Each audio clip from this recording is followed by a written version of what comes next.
آئیے ناظرین، حجت الاسلام علی جناب مولانا سید کلب روشید رضوی صاحب قبلہ جو محتاج تعارف نہیں ہیں، آج پورے ہندوستان بھر میں آپ کی خطابت، آپ سے بے پناہ محبت کرنے والے نوجوان موجود ہیں، اور آپ کی جو جد و جہد، آپ کی جو کوشش ہے قوم کے حوالے سے، نوجوانوں کے حوالے سے، لائق مبارکباد ہے۔ SNN شیعہ نیوز نیٹ ورک کی پوری ٹیم مولانا سید کلب روشید رضوی صاحب قبلہ کی صحت و سلامتی کے لیے ہم بارگاہ پروردگار عالم میں دعا کرتے ہیں۔ ساتھ ہی ساتھ ہم حجت الاسلام علی جناب مولانا سید کلب روشید رضوی صاحب کا شکریہ ادا کرتے ہیں کہ آپ نے اپنا قیمتی وقت SNN کے براہ راست لائیو پروگرام استقبال ماہ مبارک رمضان میں آپ شامل ہیں، اور ہم گزارش کر رہے ہیں اور ہم سب مل کر ناظرین آئیے سب سے پہلے اپنے اس براہ راست لائیو پروگرام میں حجت الاسلام علی جناب مولانا سید کلب روشید رضوی صاحب قبلہ کا استقبال کریں۔ آغا السلام علیکم ورحمۃ اللہ وبرکاتہ۔ مولانا آپ سے گزارش ہے کہ ماہ مبارک رمضان کی عظمت، فضیلت، برکت اور قرآن مجید کو اللہ نے اسی مہینے میں نازل کیا ہے۔ جناب خدیجہ کی ولادت، امام حسن مصطفیٰ کی ولادت اور شہادت امیر کائنات امیر المومنین ہے۔ ہماری ناظرین کی خدمت میں اپنی مثبت باتیں آپ پیش فرمائیں۔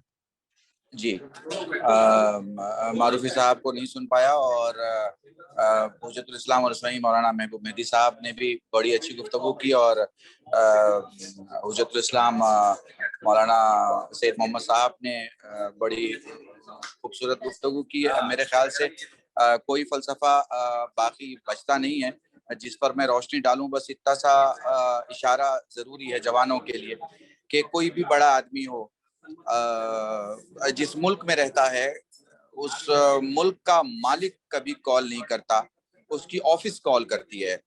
مثلا آپ کو پرائم منسٹر نے بلایا ہے، آپ کہتے ہیں لوگوں سے کہ مجھے پرائم منسٹر نے بلایا ہے، پر سچ کیا ہے؟ کیا پرائم منسٹر بلاتا ہے؟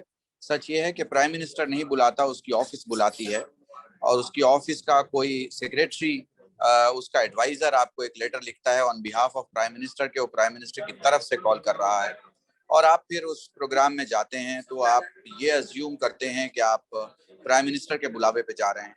مگر یہاں رمضان میں آپ کو بلانے والا خدا ہے، اور وہ ڈائریکٹ آپ کو بلاتا ہے، اور وہ جو آپ کو بلاتا ہے تو وہ آپ کو بڑی عظمتوں اور عزتوں کے ساتھ بلاتا ہے۔ اور سوال یہ ہے کہ وہ آپ کو بلا رہا ہے، مجھے بلا رہا ہے۔ ہم میں سے نہ کوئی نبی ہے، نہ ہم میں سے کوئی امام ہے، نہ ہم میں سے کوئی معصوم ہے، معصوم الخطا ہے، نہ ہم میں سے کوئی ایسا ہے جو یہ دعویٰ کر سکے کہ ہم سے کوئی گناہ نہیں ہوا۔ تو آپ یہ سمجھیے کہ وہ ان کو بلا رہا ہے جن کا حق نہیں بنتا کہ وہ اس کی بارگاہ میں جائیں، یہ اس کا کرم ہے کہ وہ انہیں بلا رہا ہے، اور یہ کہہ کے بلا رہا ہے کہ تم مانگو میں دوں گا، تم استغفار کرو میں معاف کروں گا، تم میری طرف بڑھو میں تمہاری طرف بڑھوں گا، تم آؤ میں تمہیں چاہوں گا، تم پیار پیش کرو میں قبول کروں گا۔ اور مجھے لگتا ہے کہ اسے بہتر موقع نہیں ہو سکتا ہے ایک انسان کے لیے کہ وہ اپنے گناہوں کے معافی، اپنی کمیوں کی معافی مولا کی بارگاہ میں پیش کر سکے۔ مجھے ایک روایت ذہن میں آ رہی ہے کہ بنا وجہ کے، اگر صرف جوانوں سے کہنا چاہوں گا، بنا وجہ کے اگر کوئی روزہ ترک کر رہا ہے تو گویا کہ ایمان کی روح اس سے جدا ہو رہی ہے۔ مجھے لگتا ہے صرف یہی جملے کافی ہیں سمجھنے کے لیے کہ کیا ویلیو ہے اللہ کے حضور میں موجود ہونا، اور خاص طور سے ایک ایسا انسان جو قرض میں ڈوبا ہوا ہو اور اسے بینک بلائے کہ بھائی تو آجا میں تیرا قرضہ معاف کرنا چاہتا ہوں، تو وہ کتنا جلدی بینک جائے گا۔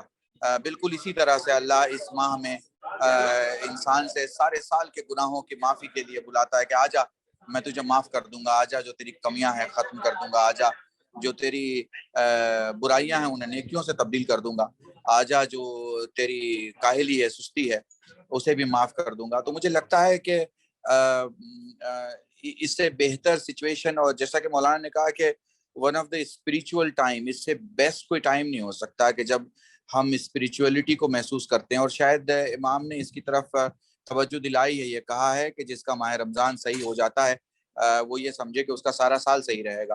اور مجھے ایسا لگتا ہے کہ ایک ایسا نام کہ جس کے بعد مبارک کہنا ضروری، احترام دینا ضروری. تو آپ اس سے انداز لگا سکتے ہیں کہ ایک انسان کو، ایک مومن کو جب اللہ نے اس مہینے میں بلایا ہے تو کیا ویلو دی ہے. اور بہرحال ہر چیز کا ایک ادب ہوتا ہے. جب ہم کسی چھوٹے گھر سے بڑے گھر کی طرف جاتے ہیں تو اس کا بھی ایک ادب ہے، اس کی بھی ایک ڈسپلن ہے. ہم اگر منسٹر بھی ہیں اور پرائم منسٹر کے یہاں جاتے ہیں تو اس کا بھی ایک ادب ہے. بالکل اسی طرح سے بڑے آداب ہیں رمضان میں، ماہ سیام میں داخل ہونے کے، رمضان المبارک میں داخل ہونے کے. اور مجھے لگتا ہے علماء نے جو باتیں کہی ہیں اور میرے خاص دوستوں نے جو باتیں کہی ہیں وہ جوانوں کے لیے بہت اہم ہیں. میں انہی جملوں کے ساتھ آپ سب سے خدا حافظی چاہوں گا اور دعا کروں گا پروردگار ہم سب کی نیکیوں کو قبول کرے، اور یہ چینل جو شروع کیا گیا ہے عوام کے لیے، تشیع کے لیے اور تبلیغ کے لیے، مولا دن دگنی رات چوگنی ترقی عطا فرمائے. علی باز بہت شکریہ مجھے یاد کرنے کے لیے. اسلم صاحب قبلہ بہت بہت شکریہ.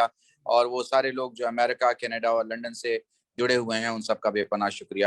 آپ سب کو سلام. خدا حافظ. بہت بہت شکریہ حجت الاسلام علیہ السلام مولانا سید طلبہ رشید رضوی بھائی کہ آپ نے اپنا قیمتی وقت SNN شیعہ نیوز نیٹ ورک کے براہ راست لائیو پروگرام استقبال ماہ مبارک رمضان کو کیا. SNN شیعہ نیوز نیٹ ورک کی پوری ٹیم آپ کی صحت و سلامتی کے لیے بارگاہ پروردگار عالم میں دعا گو ہے. ساتھ ہی ساتھ حجت الاسلام علیہ السلام مولانا محبوب مہدی صاحب قبلہ، حجت الاسلام علیہ السلام مولانا محمد رضوی صاحب قبلہ، حجت الاسلام علیہ السلام مولانا امام حیدر زیدی صاحب قبلہ، حجت الاسلام علیہ السلام مولانا قلب روشید رضوی صاحب قبلہ نے جو اپنی مفید اور مثبت باتیں آپ کی خدمت میں پیش کی ہیں، یقیناً SNN شیعہ نیوز نیٹ ورک کی پوری ٹیم جتنا شکریہ ادا کر سکے اپنے مہمانوں کا وہ کم ہے. ہم ان کی صحت و سلامتی کے لیے بارگاہ پروردگار عالم میں دعا کرتے ہیں کہ کرام نے اپنا قیمتی وقت ہمارے براہ راست لائیو پروگرام کو دیا.